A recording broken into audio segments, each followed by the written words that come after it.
तो दोस्तों आप सभी का UPSC mains paper discussion series में स्वागत है।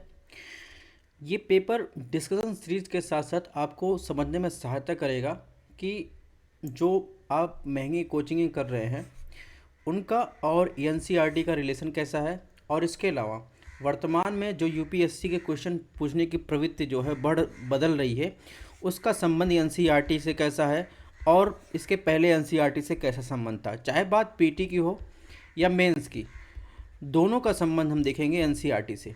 तो अगर बात करें जीएस पेपर 1 की यूपीएससी प्रीलिम्स 2023 में, तो उसमें लगभग सभी के सभी क्वेश्चन जो हैं जो ट्रेडिशनल हैं वो एनसीईआरटी से डायरेक्ट आए हैं, और बचे जो करंट बेस्ड क्वेश्चन तो वो आपके न्यूज़पेपर से आए हैं।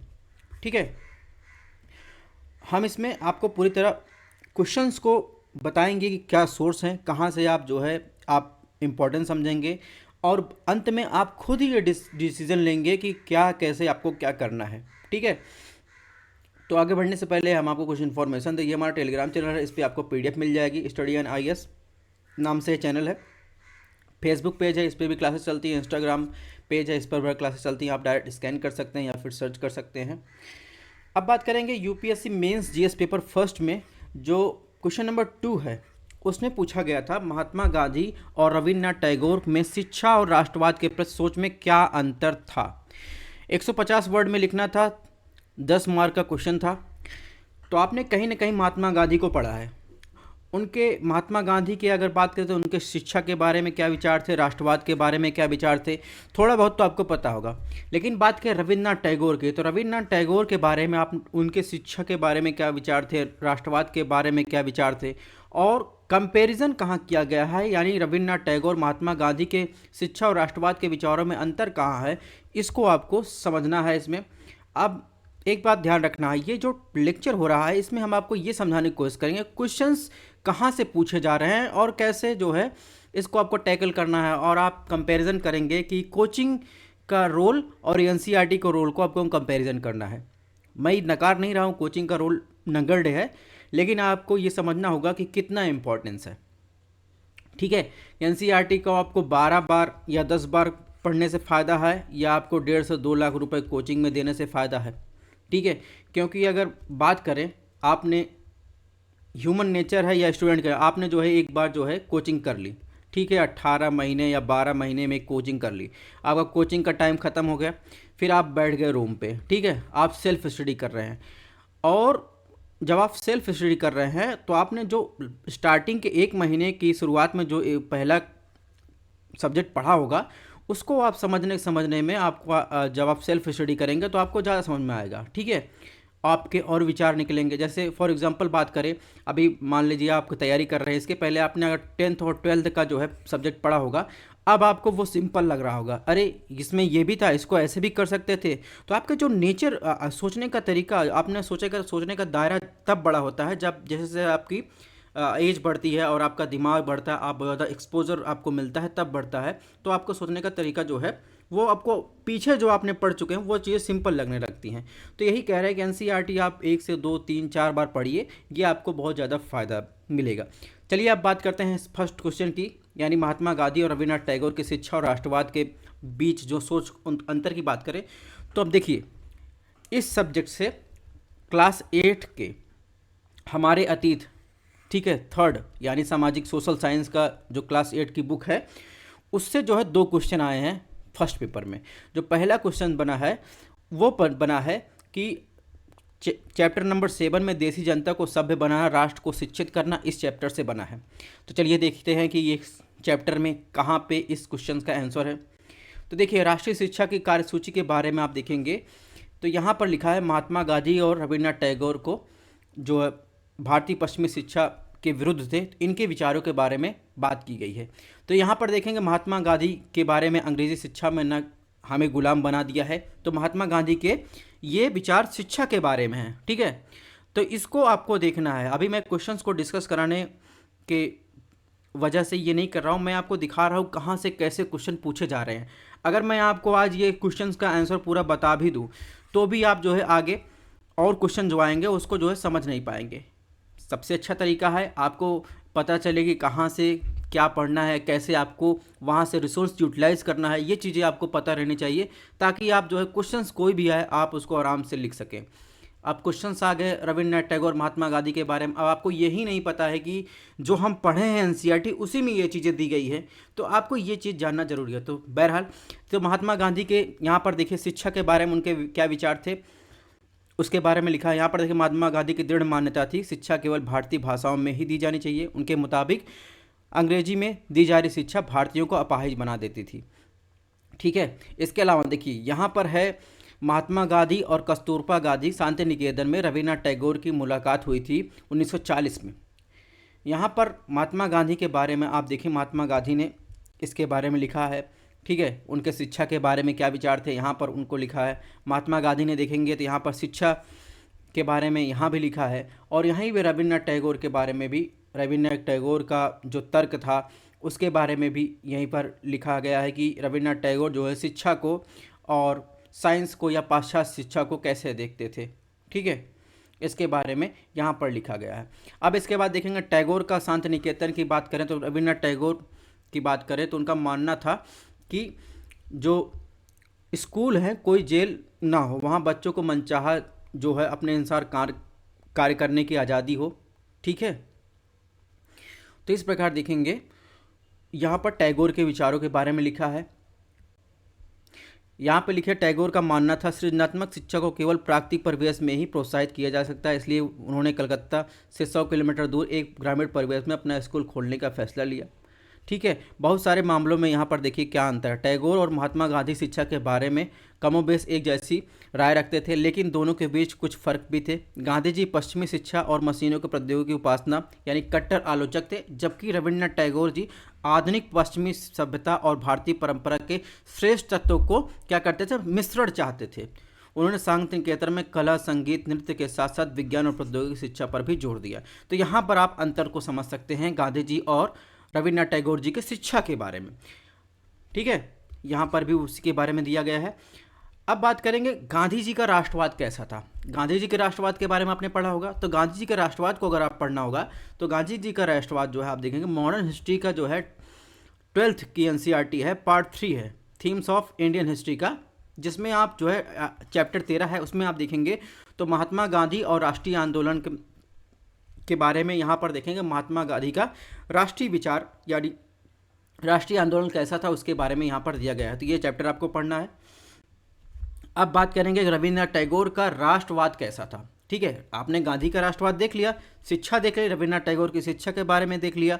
अब रविन्द्रनाथ टैगोर के राष्ट्रवाद के बारे में देखना हो तो एक है पॉलिटिकल साइंस की 11th क्लास की एनसीईआरटी, इसमें है चैप्टर 7 राष्ट्रवाद। ठीक है, पेज नंबर 94 से 106। तो आप देख रहे होंगे ये one of the best class है हमारे हिसाब से, जिसमें आपको सोर्सेस पता चल रहे हैं कि आपको क्वेश्चन कहाँ से ये पूछे गए हैं, आप कहाँ से मिलेंगे। कोचिंग वाले तो आपको दे ही देंगे, लेकिन आप कैसे आपके पास जो बुक्स हैं उसको यूटिलाइज करेंगे ये आपको ध्यान देना है।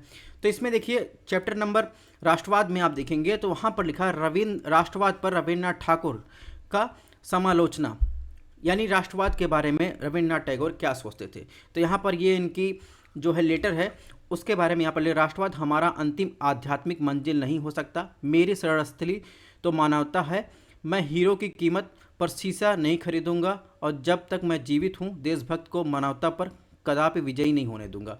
तो यहाँ पर आप और डिटेल में पढ़ेंगे इस चैप्टर में जाकर, तो यहाँ पर जो है राष्ट्रवाद के बारे में रविन्द्रनाथ टैगोर के विचार लिखे हैं। तो कुल मिलाकर आपको 150 वर्ड लिखने हैं, 10 नंबर का पेपर है, तो इतना मैटर मैंने आपको दे ही दिया कि आप जो है अपने हिसाब से इस क्वेश्चन को लिख सकते हैं। ठीक है, बढ़ते हैं क्वेश्चन नंबर 3 के बारे में। क्वेश्चन नंबर 3 में देखिए इसमें क्या पूछा है, विभिन्न विश्व के देशों में रेलवे के आगमन से होने वाले सामाजिक आर्थिक प्रभावों को उजागर कीजिए। अगर आपने मॉडर्न हिस्ट्री, ये मैंने एग्जांपल दिया मॉडर्न हिस्ट्री का ओल्ड एनसीईआरटी, ठीक है, उसमें आप देखेंगे एक चैप्टर है भारत में ब्रिटिश साम्राज्य की आर्थिक नीतियां और प्रशासनिक ढांचा 1757 से 1857। तो इसको चैप्टर आपने अगर क्लासेस की होगी तो उसमें भी पढ़ा होगा कि भारत में ब्रिटिश साम्राज्य की आर्थिक और प्रशासनिक नीतियाँ कैसी थी, उसमें जाएंगे तो ये ओल्ड एनसीईआरटी है। तो ओल्ड एनसीईआरटी में आप जाएंगे तो उसमें एक है पेज नंबर 76 से 77। यहाँ पर आप देखेंगे रेल के विकास की बात की है, तो यहाँ पर जो है रेल के बारे में दिया गया कि रेल के विकास से क्या हानियाँ हुई, क्या जो है फ़ायदे हुए। तो भारत के ऊपर जो प्रभाव पड़ रहा है, तो अफ्रीका की बात करें, जहाँ जहाँ ब्रिटिश उपनिवेश थे लगभग वही प्रभाव पड़े हैं। ठीक है, इसके बाद की बात करें, जब देश आज़ाद हो गया था तब जो रेलवे के विकास से जो प्रभाव हुए तो वो अलग थे। ठीक है, लेकिन ये ब्रिटिश औपनिवेशिक शासनकाल में उसकी रेल के विकास से क्या विश्व पर क्या प्रभाव पड़ता है उसके बारे में पूछ रहा है। तो आप ये चैप्टर पढ़ लेंगे तो आपका जो है सब क्लियर हो जाएगा। ठीक है, नेक्स्ट क्वेश्चन की बात करें, क्वेश्चन नंबर 4 देखिए, इसमें पूछा उष्णकटिबंधीय देशों में खाद्य सुरक्षा पर जलवायु परिवर्तन के परिणामों की विवेचना कीजिए। ये भी 150 वर्ड में है, 10 नंबर क्वेश्चन है। अब आप कहेंगे ये तो एनसीईआरटी से आया नहीं है, ये बात गलत है। आप जाएंगे तो आपको फूड सिक्योरिटी से मैटर मिल जाएगा ज्योग्राफी के सेक्शन में। इसके अलावा G20 और वर्ल्ड बैंक, यूनाइटेड नेशन में क्लाइमेट चेंज, फूड सिक्योरिटी का मुद्दा हमेशा रहता है। और इंडियन प्रेसिडेंसी में G20 में आप देखेंगे तो फूड सिक्योरिटी और क्लाइमेट चेंज का मुद्दा था। इसके अलावा अगर आप देखेंगे वर्ल्ड बैंक में जो है ऑफिशियल साइट पर जाएंगे तो उन्होंने क्वेश्चन ही पूछा है कि आज वैश्विक खाद्य सुरक्षा की स्थिति क्या है और जलवायु परिवर्तन में क्या भूमिका है। तो सबसे पहले आपको ये समझना पड़ेगा कि उष्णकटिबंधीय देश होते कौन से हैं। तो आप देखेंगे उष्णकटिबंधीय देश की बात करें तो आप देखिए यहाँ पर देखेंगे 30 डिग्री नॉर्थ से 30 डिग्री साउथ के बीच जो भी कंट्री आएंगी वो क्या होंगे, उष्णकटिबंधीय देश। ठीक है, ये चीज़ें आपको ध्यान है। तो उस पर पूछा है कि उन देशों में खाद्य सुरक्षा पर जलवायु परिवर्तन के परिणामों की चर्चा कीजिए। अब आप इसको लिखेंगे कैसे हैं। ठीक है, तो एक तो डाटा देखिए, यहाँ पर लिखा है तीव्र खाद्य असुरक्षा से पीड़ित लोगों की संख्या 2019 में 135 मिलियन से बढ़कर जून 2022 में 82 देशों में 345 मिलियन हो गई है, क्योंकि यूक्रेन की युद्ध, आपूर्ति श्रृंखला व्यवधान, कोविड-19। तो ये सब इंट्रोडक्शन यहाँ से लिख सकते हैं, और इसके अलावा इंट्रोडक्शन यहाँ से भी चालू कर सकते हैं। लेकिन एक इंट्रोडक्शन आप यहाँ से भी लिख सकते हैं। यहाँ पर देखिए खाद्य सुरक्षा पर जलवायु परिवर्तन के प्रभाव सबसे अधिक प्रभावित। तो यहाँ पर देखिए वर्ल्ड बैंक में यहाँ पर ये चर्चा की गई है, वैश्विक आबादी का 80% जलवायु परिवर्तन के कारण फसल की विफलता, भूख में सबसे अधिक जोखिम है। जो आप देखेंगे उप सहारा अफ्रीका, ये सब क्या है, उष्णकटिबंधीय देश है। दक्षिण एशिया, दक्षिण पूर्व एशिया में कृषक परिवार जो है अनुपातहीन रूप से गरीब कमजोर शामिल हैं। ठीक है, तो आप इंट्रोडक्शन यहाँ से भी लिख सकते हैं। तो इसके बारे में आपको उनके परिणाम और प्रभाव की विशेषता के बारे में यहाँ पर चर्चा कर सकते हैं। कहने का मतलब ये है दोस्तों कि आप जो है एनसीईआरटी के साथ साथ आप पेपर को भी देखते रहिए। न्यूज़पेपर को आपको लिए बहुत ज़रूरी है। न्यूज़पेपर आजकल तो गूगल ट्रांसलेशन का ज़माना है, अगर आप ऑनलाइन देख रहे हैं तो डायरेक्ट ट्रांसलेट कर लीजिए, और ऐसे भी नॉर्मल इंग्लिश में ही आप द इंडियन एक्सप्रेस हुआ, बहुत सारे न्यूज़पेपर हैं, इस पर आप जो है मेंस के लिए आप और पीटी के लिए आप निगाहें बढ़ाए रखिए। तो इस प्रकार आप जो है महंगे कोचिंग और एनसीईआरटी और करंट अफेयर की भूमिका समझ सकते हैं। इसके अलावा अगर आप न्यूज़पेपर पढ़ने में सक्षम नहीं है तो आप कोई एक मैगजीन फॉलो कर लीजिए किसी भी कोचिंग की, प्लस एनसीईआरटी, कोई मैगजीन प्लस एनसीईआरटी प्लस जो है पीवाईक्यू, चाहे वो मेंस का हो चाहे पीटी का हो। ये आपके लिए क्या है, ये आपके लिए ब्रह्मास्त्र है। ठीक है, तो ये बात हो गई जलवायु परिवर्तन के बारे में। अब इसमें देखिए और इन्फॉर्मेशन, जलवायु परिवर्तन भविष्य में खेती और खाद्य सुरक्षा को कैसे प्रभावित करेगी, इसका भी यहाँ पर जो है आंसर दिया गया है। ये क्वेश्चंस बन गया, ये क्वेश्चन ही है, जलवायु परिवर्तन भविष्य में खेती और खाद्य सुरक्षा को कैसे प्रभावित करती है।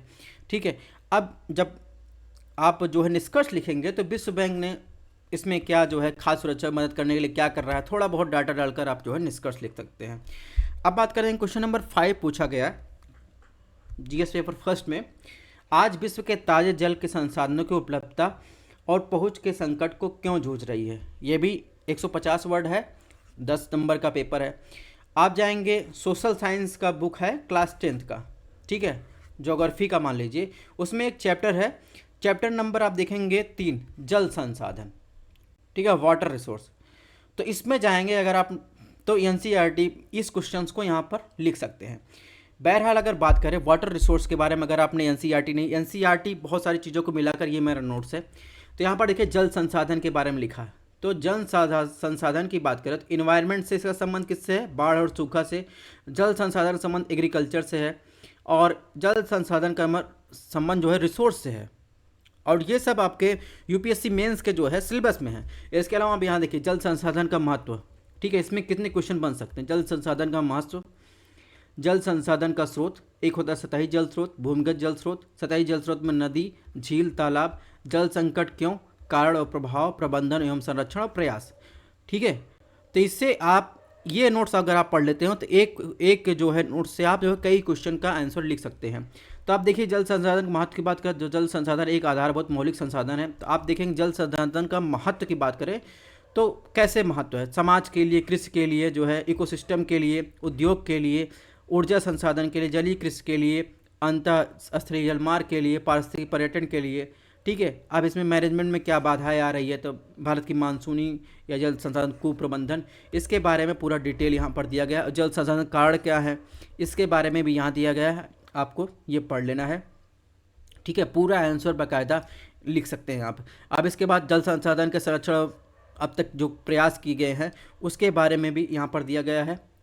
ठीक है, इसको भी आप देख सकते हैं। जल संसाधन में जो समस्याएं की बात करें तो पर्यावरणीय समस्या, आर्थिक समस्या, सामाजिक समस्या, राजनीतिक समस्या, इसको भी यहाँ पर डिटेल दिया गया। अब यहाँ पर देखिए सतही जल की अपेक्षा हमारी निर्भरता भूमिगत जल पर बढ़ने लगी, क्यों, समीक्षा करें। क्वेश्चन मैंने आपको दिया है, इसका आंसर भी मैंने यहाँ पर लिख दिया है, ये आपको देख लेना है। ठीक है, फिर आप देखेंगे इसमें भूमिगत जल संसाधन की बात करें, इसके बारे में भी यहाँ पर पूरा डिटेल में लिखा गया है, इसका आंसर भी लिखा गया, इसको आपको देख लेना है। ठीक है, अब जल संसाधन संरक्षण प्रबंधन की क्या रणनीति चल सरकार द्वारा किया जा रहा है, तात्कालिक नीति, दीर्घकालिक नीति में क्या किया जा रहा है, और इसके अलावा जन समुदाय स्तर पर क्या अपनाना चाहिए, इसके बारे में भी यहाँ पर दिया गया है, इसको आपको देख लेना है। तो इस प्रकार इस क्वेश्चन का आंसर आप टैकल कर सकते हैं, या फिर आप जो है क्लास 10 की एनसीईआरटी पढ़कर भी लिख सकते हैं, लेकिन थोड़ा मैटर उसमें मिल जाएगा, थोड़ा मेरे नोट से इनसे मिलाकर लिख सकते हैं। अब क्वेश्चन नंबर 6 है, फियोर्ड्स कैसे बनते हैं, वे दुनिया के कुछ सबसे सुरम्य यानी पिक्चरस क्षेत्रों में का निर्माण क्यों करते हैं। तो ये क्वेश्चन जो है लैंडफॉर्म से है। ठीक है, ये क्वेश्चन जो है लैंडफॉर्म से है। लैंडफॉर्म का मतलब स्थलाकृत का विकास, जैसे आप अगर वी आकार की घाटी देख रहे हैं, या फिर गोखुर झील देख रहे हैं, ठीक है, या आप सैंड ड्यून्स देख रहे हैं, गर्द देख रहे हैं, वैली देख रहे हैं, वो कैसे बने हैं, वो होते हैं, उनका अध्ययन क्या करें, लैंडफॉर्म्स का जो विकास होता है उसको उसे लैंडफॉर्म से वो संबंधित होते हैं। तो फियोर्ड्स क्या है, फियोर्ड्स का संबंध जो है ग्लेशियर रीजन से है। अब आपने कहीं भी फियोर्ड्स का नाम सुना नहीं होगा। ठीक है, फियोर्ड्स का नाम सुना नहीं होगा। इसमें है एक चैप्टर 7 भू आकृति और उनका विकास। ठीक है, ये है 11th क्लास की एनसीईआरटी भौतिक भूगोल और उसका मूल सिद्धांत। तो यहाँ पर जाएंगे, यहाँ पर आपको इन सब के बारे में मिलेगा। जहाँ तक रही फियोर्ड्स की बात, आप देखेंगे फियोर्ड्स जो होते हैं ये क्या होते हैं, आप हैंगिंग वैली कह लीजिए, लटकती हुई घाटी कह लीजिए, तो यहाँ पर इसके बारे में एनसीईआरटी में दिया गया है। ठीक है, भौतिक भूगोल का मूल सिद्धांत में। तो चलिए, और ये फियोर्ड्स जो होते हैं ये क्या होते हैं, ये अपर्दन द्वारा बनते हैं, लेकिन अपर्दन किसके द्वारा होता है, अपर्दन जो है ग्लेशियर के द्वारा होता है। तो ये फियोर्ड्स अक्सर देखेंगे पोलर रीजन में मिलता है। ठीक है, पोलर रीजन में जाएंगे, देखिए यहाँ पर जो रेड रीजन है, आप पोल में जाएंगे, यहाँ पर चिली, ये अर्जेंटीना की जो है वेस्ट में जाएंगे, तो यहाँ पर आप देखेंगे चिली के पास, तो यहाँ पर फियोर्ड्स मिलेगा। देखिए जैसे ये नॉर्वे का एग्जाम्पल है, नॉर्वे में आप देखेंगे इस तरीके का आपको जो गड्ढे दिख रहे होंगे। ठीक है, नॉर्वे के जो है किनारे, और ये क्या है, ये पोलर रीजन है। पोलर रीजन में आप देखेंगे तो यहाँ पर जो ग्लेशियर है उसके द्वारा जो अपर्दन द्वारा जो स्थलाकृतियाँ बन रही हैं, तो यहाँ पर अभी आपको मैप में जो है इस तरह दिख रहा होगा, लेकिन ये वास्तव में इस तरीके से बना हुआ एक हैंगिंग वैली है। ठीक है, तो यहाँ पर बड़े बड़े शिप कंटेनर भी जाते हैं, लेकिन आप देखिए इसको देखने में कितना मनोरम दिख रहा हो, पिक्चरस लग रहा होगा। ठीक है, सुरम्य लग रहा होगा, तो इसी के बारे में क्वेश्चन पूछ रहा है। तो ये फियोर्ड्स रीजन है। तो यह ध्यान रखना, फियोर्ड्स कहाँ बनेंगे, फियोर्ड्स आपको बनेंगे हिमानी क्षेत्रों में और कोस्टल रीजन में ये बनते हैं। ठीक है, फियोर्ड्स कहाँ बनते हैं, कोस्टल रीजन में और हिमानी क्षेत्रों में, और उसके साथ साथ पोलर रीजन में ये बनते हैं। ध्यान रखना, ट्रॉपिकल रीजन में फियोर्ड्स नहीं बनते हैं। तो लैंडफॉर्म से फियोर्ड्स से संबंध है।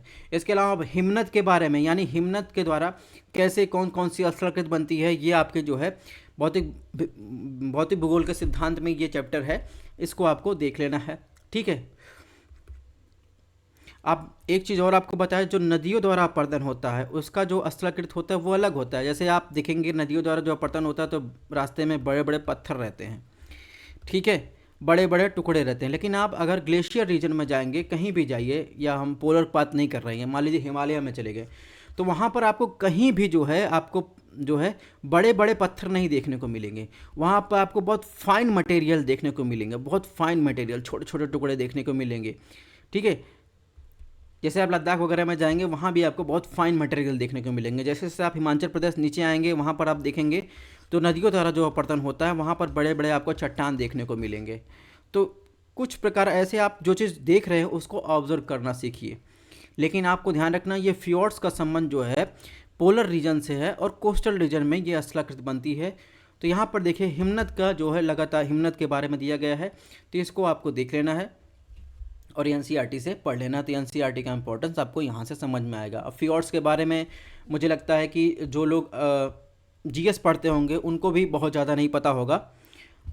थोड़ा बहुत अगर न्यूज़पेपर से कहीं उन्होंने देखा होगा तो उनको पता होगा, लेकिन फ्योर्ड्स जो है आप पोलर रीजन में पढ़ते हैं। तो ये सब इसीलिए न्यूज़पेपर और चीज़ें इंपॉर्टेंट हो जाती है। अब बात करेंगे नेक्स्ट क्वेश्चन। क्वेश्चन नंबर 9 पूछा, भारतीय समाज में नव युवतियों में आत्महत्या क्यों बढ़ रही? स्पष्ट कीजिए। 150 शब्द में 10 मार्क का क्वेश्चन है। तो 15 सितंबर 2023, इसके पहले भी ये आर्टिकल द हिंदू में प्रकाशित हुआ था, जिसमें इसका शीर्षक था house wife make up over the 50% of India female suicide. ठीक है, ये डाटा हो गया। और 10 सितंबर को क्या था? विश्व आत्महत्या रोकथाम दिवस जो था। ठीक है, इसकी थीम थी क्रिएटिंग होप थ्रू एक्शन। तो ये क्वेश्चन यहीं से बना है। ठीक है, इसी में ये डाटा दिया गया था। तो इस प्रकार आप न्यूज़पेपर के इंपॉर्टेंस को समझ सकते हैं कि कैसे क्वेश्चन जो है पूछ लिया गया। यहाँ पर आप जो है इंट्रो यहाँ शुरुआत कर सकते हैं। ठीक है, आर्टिकल को पढ़ लीजिएगा।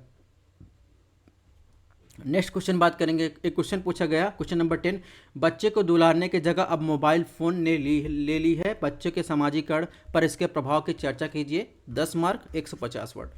ये भी जो है 26 जुलाई 2023 को द हिंदू में एक आर्टिकल प्रकाशित हुआ था। यूनेस्को ने जो है इसके अलावा और न्यूज़पेपर में भी जारी हुआ होगा कि एक रिपोर्ट जारी की गई थी संयुक्त राष्ट्र निकाय ने, वैश्विक शिक्षा निगरानी रिपोर्ट 2023। इसका शीर्षक था शिक्षा में प्रौद्योगिकी जिसकी शर्तों पर एक उपकरण है। ठीक है, तो यहाँ पर देखिए उन स्थितियों में स्कूलों में स्मार्टफोन पर प्रतिबंध लगाने का समर्थन किया जहाँ पर प्रौद्योगिकी एकीकरण के सीखने में सुधार नहीं होता है। तो ये क्वेश्चन जो है इसी से पूछा गया है। ठीक है, यहाँ पर मैंने इसके बारे में दिया है। इस प्रकार आप इस क्वेश्चन को टैकल कर सकते हैं। ठीक है, अब इसमें देखिए, अब मैंने इसमें बनाया है इसी न्यूज़पेपर को बेस बनाकर कि मेंस कैसे आप इसको इनहेरेंट कर सकते हैं। इस कॉन्टेक्स्ट को हमने लिखा है निगेटिव इम्पैक्ट एंड मोबाइल जो है डिवाइस को यूज करने के लिए चाइल्ड लर्निंग में। तो इसमें डिस्ट्रैक्शन हो सकता है, रिड्यूस अटेंशन हो सकता है, डिस्ट्रेस रीडिंग हैबिट हो सकती है। ठीक है, तो इन सब चीज़ों को आप जो है कीवर्ड है इनको आपको पढ़ लीजिएगा। मैंने कैटेगराइज कर दिया है। रिकमेंडेशन क्या थी? रिकमेंडेशन के बाद जो है इसका दे दिया गया है, मैंने दे दिया है, इसको भी आप पढ़ सकते हैं। तो अभी मैं आपको जो है पूरी तरीके से एक क्वेश्चन नहीं डिस्कस करवा रहा हूँ, बल्कि मैं ये बता रहा हूँ आप रिसोर्स कहाँ कहाँ से यूटिलाइज कर सकते हैं। ये तो एग्ज़ाम हो गया आने वाले एग्ज़ाम में मेंस के लिए। इसके अलावा क्वेश्चन नंबर 11 पूछा गया, वैदिक समाज और धर्म की मुख्य विशेषता क्या है? क्या आप सोचते हैं कि उनमें कुछ भारतीय समाज में अभी भी प्रचलित है? तो ये सीधे सीधे क्वेश्चन ये भी जो है एनसीईआरटी से पूछा गया। आपने अगर एंशिएंट हिस्ट्री की आपके पास बुक होगी ओल्ड वाली, उसका एक चैप्टर है लेटर वैदिक phase transition of state and social formation, और हिंदी में ये पेज नंबर है 79, 80, 81। ठीक है, तो 79, 80 और 81 में जाएंगे तो हिंदी का जो चैप्टर है उसमें लिखा है आर्यों का आगमन। ठीक है, तो उसमें है ऋग्वैदिक देवता के बारे में। तो यहाँ पर देखिए लेटर वैदिक पीरियड में यहाँ पर जाएंगे, ये चैप्टर का नाम है। तो यहाँ पर जाएंगे तो इसमें लिखा है ऋग्वैदिक देवता के बारे में। ठीक है, God's of rituals and philosophy. तो इसी में आपको इसके बारे में देखने को मिलेगा इस क्वेश्चंस का आंसर। ठीक है, वर्तमान के बारे में भी इसमें चर्चा की गई है जो भारतीय समाज में अभी भी प्रचलित हैं। तो ये रिसोर्स आपको यहाँ से मिल जाएगा। हिंदी वाला हिंदी पढ़ लीजिए, इंग्लिश वाला इंग्लिश पढ़ लीजिए। इसके बाद सल्तनत काल के दौरान जो है किए गए बड़े तकनीकी बदलाव क्या थे, उनकी तकनीकी बदलाव ने भारतीय समाज को कैसे प्रभावित किया। तो इसमें जो है मध्यकालीन भारतीय इतिहास का बुक है ये 11 की, ठीक है। और ये 11 की ये ओल्ड एनसीईआरटी की बुक है। इसी का एक मॉडर्न बुक आता है सतीश चंद्र द्वारा लिखित। चाहे आप ये पुस्तक आपके पास हो ये पढ़ लीजिए, दोनों सेम ही है, बस ये मॉडर्नाइजेशन कर दिया गया है। उसमें है चैप्टर 1। चैप्टर 8 में जाएंगे तो उसमें है दिल्ली सल्तनत और उसके शासन, आर्थिक सामाजिक जीवन के बारे में। इसी में आप जाएंगे सल्तनत काल के दौरान बड़े किए गए तकनीकी बदलाव, उनके तकनीकी बदलाव से भारतीय समाज कैसे प्रभावित हुआ, इसके बारे में डिटेल में चर्चा की गई है। आप जो है दिल्ली सल्तनत बारे में, उसके सामाजिक आर्थिक प्रभाव के बारे में, तकनीक के बारे में आप जो है वहाँ पर देख सकते हैं, उस पर कैसे जो है भारतीय समाज पर प्रभाव पड़ा है उसके बारे में चर्चा कर सकते हैं। और दिल्ली सल्तनत के इसी चैप्टर में आप देखेंगे, अगर आपको ना मिल रहा हो तो एक चैप्टर नंबर 123, उसमें एक टॉपिक है व्यापार, उद्योग और सौदागर, उसमें आपको इस क्वेश्चंस का आंसर मिल जाएगा। नेक्स्ट क्वेश्चन नंबर 13 की बात करें तो जैसा मैंने कहा था कि चैप्टर 8 क्लास 8 हमारे अतीत सामाजिक विज्ञान से 2 क्वेश्चन पूछे गए हैं, जिसमें पूछा भारत में औपनिवेशिक शासन में आदिवासियों को कैसे प्रभावित किया और औपनिवेशिक जो उत्पीड़न के प्रति आदिवासी की प्रतिक्रिया क्या थी। तो इसमें देखेंगे तो सूची दी गई है, इसमें आप जाएंगे, एक तो शिक्षा से पूछ लिया, लेकिन आप देखेंगे इसमें एक चैप्टर है महिलाएं, जाति और सुधार, ठीक है, चैप्टर नंबर 8। तो इसमें जाएंगे तो इसमें लिखा है, सीधे सीधे ये लिखा, औपनिवेशिक शासन से आदिवासियों के जीवन पर क्या असर पड़ा। अब क्वेश्चंस को देखिए, औपनिवेशिक शासन आदिवासियों को कैसे प्रभावित किया और औपनिवेशिक उत्पीड़न के प्रति जो आदिवासी प्रतिक्रिया क्या थी। तो यहाँ पर दोस्तों देखेंगे औपनिवेशिक शासन के प्रति जो आदिवासियों के जीवन पर क्या प्रभाव पड़ा, तो उसके बारे में यहाँ पर डिटेल में लिखा गया है कि कैसे क्या प्रभाव। अंग्रेजों के आने से पहले बहुत सारे इलाके आदिवासियों के मुखियाओं का महत्वपूर्ण स्थान होता था, उनके पास औरों से ज़्यादा आर्थिक ताकत होती थी। तो इसके प्रभाव के बारे में सीधे सीधे आपको इसका आंसर मिल जाएगा। तो इसमें देखिए, सबसे पहले वन और कानून पर उनके प्रभाव पढ़ लीजिएगा। इसके बाद जो है आप देखेंगे यहाँ पर अंग्रेज़ों के इस देश में जीना कितना कठिन है, इसके बारे में भी यहाँ पर लिखा गया है, जो लिखा था हिवाले ने, ठीक है, अपने बुक में। इसके बाद व्यापार की समस्या थी, ये भी आपको पढ़ लेना है, काम की तलाश, ठीक है। तो इन सब गतिविधियों के बारे में यहाँ पर दिया गया, बिरसा मुंडा के बारे में भी यहाँ पर दिया गया है, इसको आपको देख सकते हैं। तो आप इस तरीके से, मेरा जो समझाने का ध्येय है कि आप सबसे पहले सोचने वाले प्राणी बनिए। आप सोचिए कहाँ से कैसे क्या क्वेश्चन पूछे जा रहे हैं। आंसर तो कोई भी आपके लिख को रेडीमेड दे देगा, आप वही उतार लेंगे। आप लिखने की कोशिश कीजिए, एक बार गलत होगा, 2 बार गलत होगा। गलत होने का इन द सेंस कुछ कमियां होंगी, ये नहीं पूरा पूरा आंसर गलत होगा, कुछ कमियां होंगी, तो आप उसको सुधार कीजिए। तो आपको रिसोर्स पता है, ठीक है। क्वेश्चन नंबर 14 पूछा गया, भारत की लंबी तटीय संसाधन क्षमताओं पर टिप्पणी कीजिए, इन क्षेत्रों में प्राकृतिक खतरे जैसी तैयारियों की स्थिति पर प्रकाश डालिए। तो 8 अगस्त को एक न्यूज़ थी 2023 में विशाखापट्टनम बीच के बारे में। इसके अलावा इसके पहले भी जो है पृथ्वी मंत्रालय ने इसके बारे में जो है विशाखापट्टनम बीच जो है खतरे में है, ठीक है, इसलिए ये न्यूज में था। तो इसी से एक क्वेश्चन पूछा गया है, ठीक है।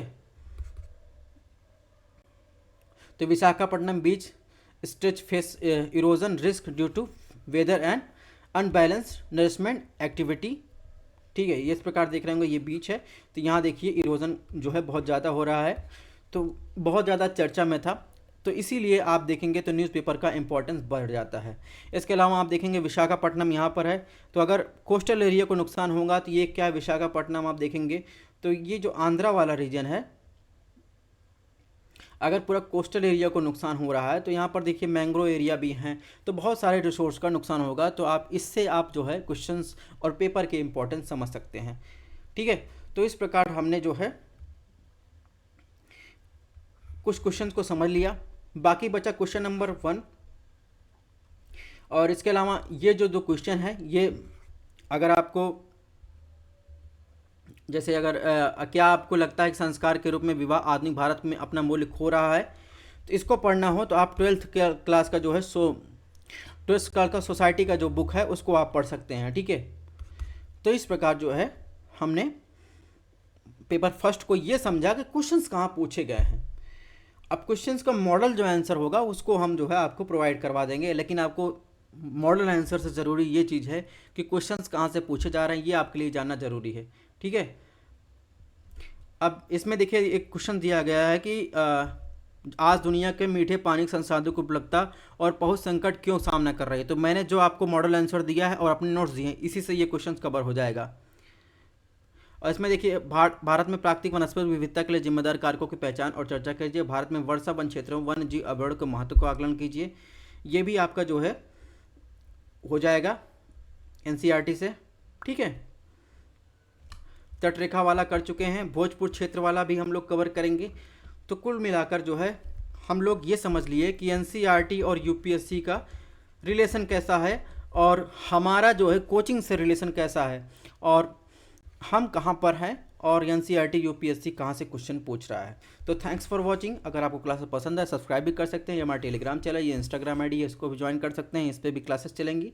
मिलते हैं next UPSC mains GS paper 2 के साथ। उसको भी समझेंगे कहाँ से क्वेश्चन पूछे गए हैं।